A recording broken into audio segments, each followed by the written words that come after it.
boys and girls, and welcome back to the Christian Mission Learning Station. I'm Miss A, your virtual online teacher, and welcome to today's first grade math lesson. Today we're going to talk about the part, and the whole of a math problem. It's going to be really easy, really fun, and really simple. First thing you need is a pen, a pencil, and a piece of paper. Maybe not a pen. You know, I think it's actually a bad idea to do math in a pen. So let's forget about the pen, get a pencil, maybe two, and a piece of paper. And come on back so we can learn about part, whole of a math problem. Got your pencil and paper? Awesome. Let's get to writing. So in a math problem, you have three parts. Two parts and one whole. Two numbers come together to make a larger number. Let's see if we can't figure this one out. Here we have our whole, which is our larger number in most cases.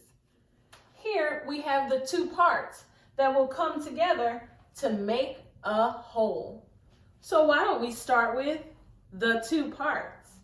If in part A we have the number 2, and in part B we have the number 4, our whole is going to be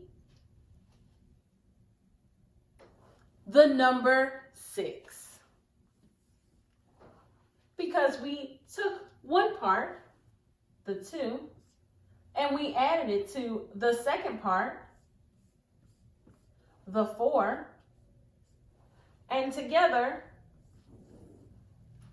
they make the number 6. Let's do another. All right, we're back for another part, whole problem. If one part of our problem is a 3, and we add it to the second part of our problem, which is, let's say a 6, we have part 3, part 6. What would our whole be? We're going to bring those two parts together to make a bigger whole. Do you know what our whole is? It's the number 9. Because when you take 3 and add it to 6, you get 9, right? It's really easy.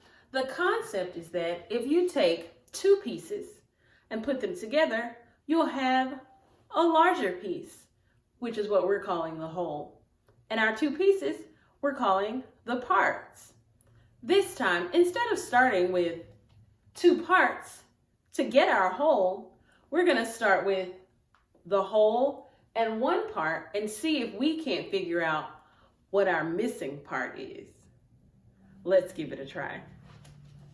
For this part of the lesson, we're going to start with the whole, which is Miss A's favorite number, number 8.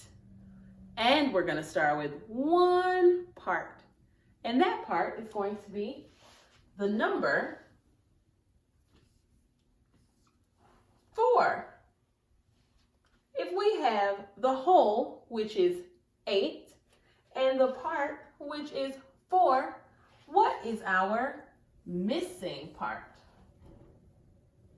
Well, that's how fast the part, whole scenario can turn into a subtraction problem.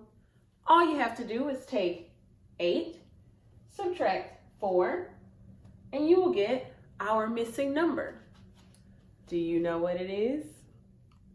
Yeah, it's the letter C. Because 4 plus 4 equals the number 8. Let's try one more where we have the whole and a part and see if we can't find that missing part. Okay? For this problem, our whole will be the number 12, which is honestly another really great number. Our part will be the number 5.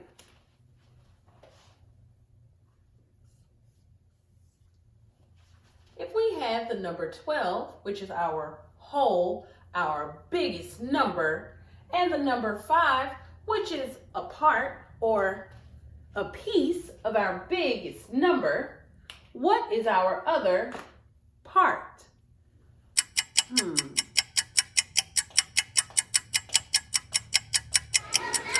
you say 7? I'm pretty sure I heard somebody said 7. Whoever said 7, you're right.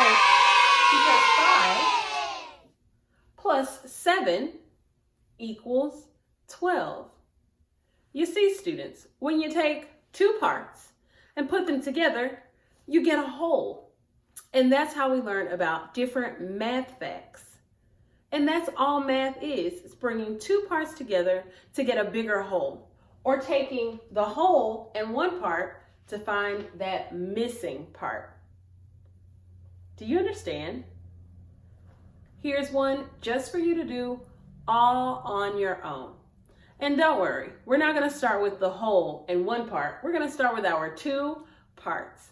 And guess what I'm going to make it? Super easy. You got it, no problem. All right, boys and girls, we have our last problem of the lesson. 2 parts, a missing whole. Who's going to help me solve this? Part A is the number 4. Part B is the number 5.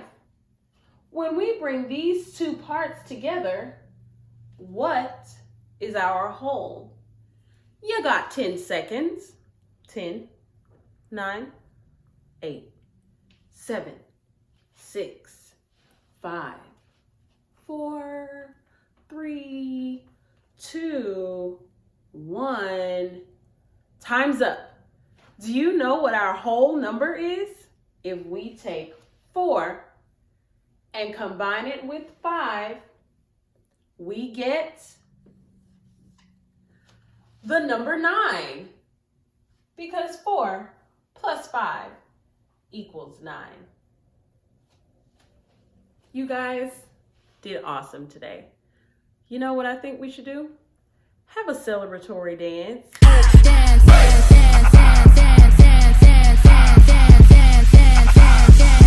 Miss A loves to dance when she does a great job, and you know what? You deserve it too. I hope you guys come back for our next first grade math lesson. Until then, I'll see you at the Christian Mission Learning.